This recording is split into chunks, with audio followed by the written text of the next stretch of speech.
You want to write a book, but are unsure where to start.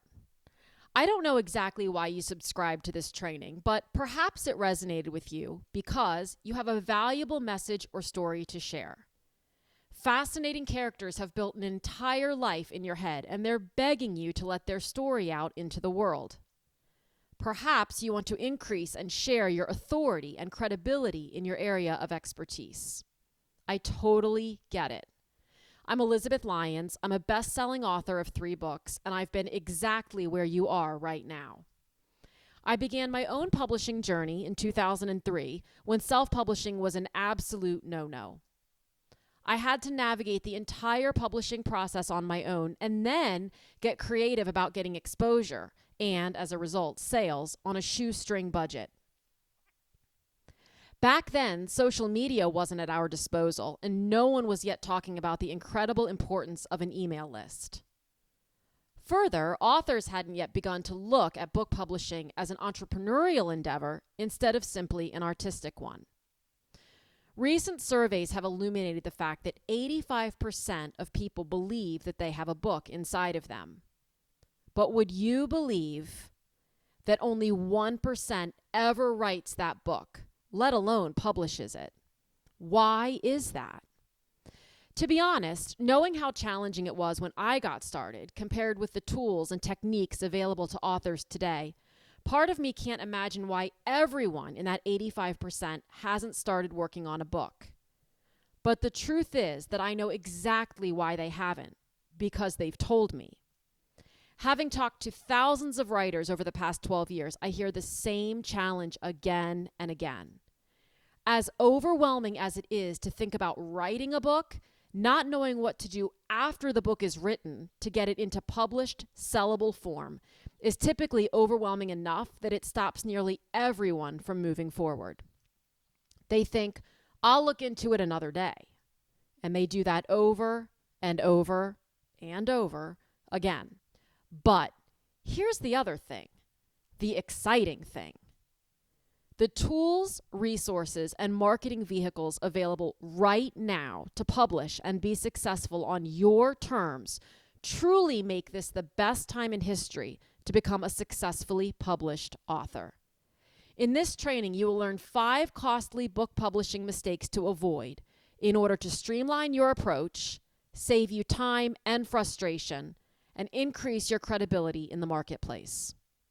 They're not to be missed, and they have nothing to do with emptying your savings account, having a famous cousin or aunt, or being unnecessarily controversial. In fact, these 5 strategies are so simple that they're often overlooked, and that's bad, because overlooking them can start your journey off on an incredibly rocky road that would have been awfully easy to steer clear of. Let's jump right in. Costly mistake number 1. A project focus that's too narrow.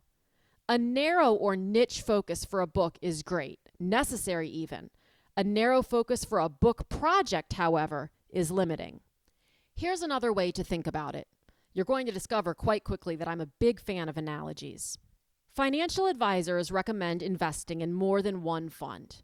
You don't have to take their advice, of course, and you may occasionally luck out. More often than not, however, success comes from placing your eggs, or in this case your book, in a variety of baskets. The riches are in the niches, and even greater riches are in a diversified approach to those niches. When thinking about your book project, don't think, I'll write it, launch it, sell it like crazy, and move to an island in the South Pacific. Instead, think about different places and ways to sell it. Consider partnerships. Consider speaking engagements, seminars, workshops, or retreats. Consider add-ons. What could you sell with a book as a complement? Perhaps a workbook or an accessory of some sort. Think of the project as a house. You don't have simply the obvious front door, which in this case is a simple book sale, as a point of access. You also have all the windows and, if you get really creative, the chimney or dog door. Not thinking broadly enough was definitely a mistake I made early on.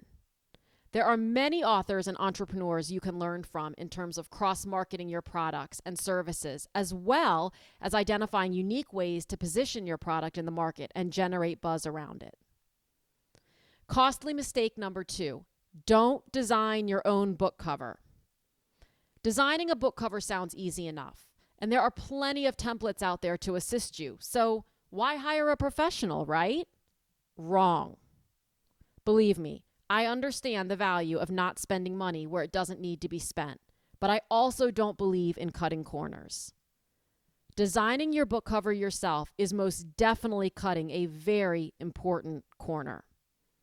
First impressions don't get a second chance. Cliche as it is, a book is most definitely judged by its cover.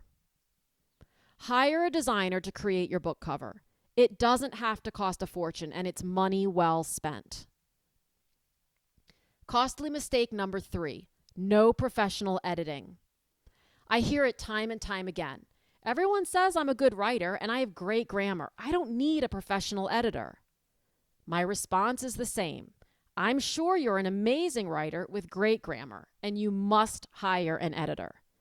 There are many types of editing, and proofreading is merely the tip of the iceberg. One fact I often discuss with writers is, in many cases, there are words or concepts in our heads that don't make it onto the pages of the book.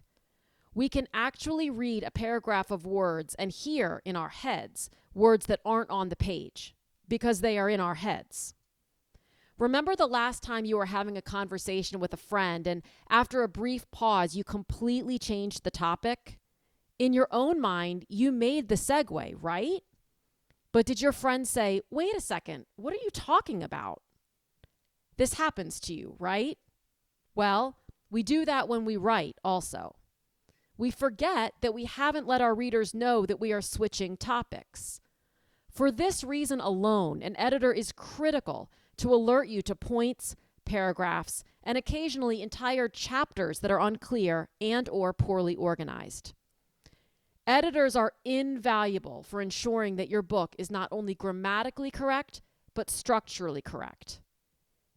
Editors ensure that there are no holes. They are adept at thought organization and ensuring that your points are made clearly enough to be understood by the reader.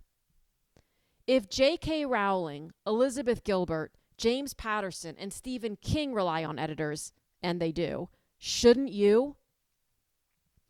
Finding the right editor for your project does not have to feel like searching for a needle in a haystack, but make no mistake, not having a professional edit is not a good idea. Costly mistake number 4, not doing due diligence on publishing paradigms. Let me clarify. Hybrid publishing is the term I use for all-in-one book printer services. These are companies that print your book and also offer services such as ISBN assignment, cover design, editing, and marketing packages. The term hybrid publishing is actually gaining industry traction at this point. BookBub, for example, asks new partners whether they are published traditionally or as a hybrid or indie author. As a standalone or self-publisher, you will source those experts yourself. Both approaches have pros and cons, and the key is in determining which is right for your project. As a standalone publisher, you get to source the best resource for each component of your project. You aren't stuck with the talent that the hybrid publisher has on staff. As a con, you have to source the best resource in each category, which means that you have some research to do. But not to worry. I have trusted resources in each area that I can wholeheartedly recommend in order to shorten your search and lighten your workload. Costly mistake number 5, no launch strategy. Here's the truth. The writing and the selling are the 2 hardest components of producing a successful book. The publishing is actually the easiest part because it's a step-by-step formula. The reason writers get so tripped up over the publishing portion is that they don't know how to navigate it. But in order to make the publishing part worth it, it's important to know how you plan to get your book out into the world. I myself remember being so focused on getting through the publishing process that I neglected to think about what I'd do when the books ultimately showed up. Initially, I was my own distributor, and I was so busy reacting as a distributor that putting time into a coordinated, thoughtful launch plan with 3 kids under the age of 2 at home was virtually impossible. I felt like I was constantly behind the proverbial ball. It's critical to recognize early on that once the book is written and published, the real work begins. This is when the rubber meets the road. Because even if you've published this year's Harry Potter or the 4-Hour Workweek or You're a Badass or Big Magic or heaven help us, 50 Shades of something or other, if you don't usher it into the world in a strategic way with laser focus, the project will quickly become anticlimactic. Excitement and anticipation will turn into exhaustion and disappointment, which is completely unnecessary and avoidable. One of the greatest benefits of self-publishing is that you aren't held to traditional publishing's 1 to 3 week timeline during which you must meet sales expectations. What does this mean? You could come out of the gate with approach A and then hone it, add approach B, take a nap, launch approach C, and so on as you determine the approach or approaches that work best for your book and your market over time. But it's critical to plan your approach A while you're working through the publishing process. While the cover is being designed, while the book is being printed, you're designing and putting into place the pieces of your marketing plan. Whether it's Facebook ads to get an interested readership list started, or letting your email list know what's coming in bits and pieces, or building an email list from scratch, or researching podcasts or radio shows to propose segments to, the best plan is one that's finely tuned and ready to go the minute your book is. Now, I would love to hear from you. What questions do you have? Go ahead and like, comment on, and or share this video. You can post your comments or questions right below. I read every single one, and I'll reply to as many as I can. In the next training, we're going to dive into one of my favorite topics, cover design do's and absolute don'ts. You won't want to miss it. So keep an eye on your inbox, and I'll speak with you again soon.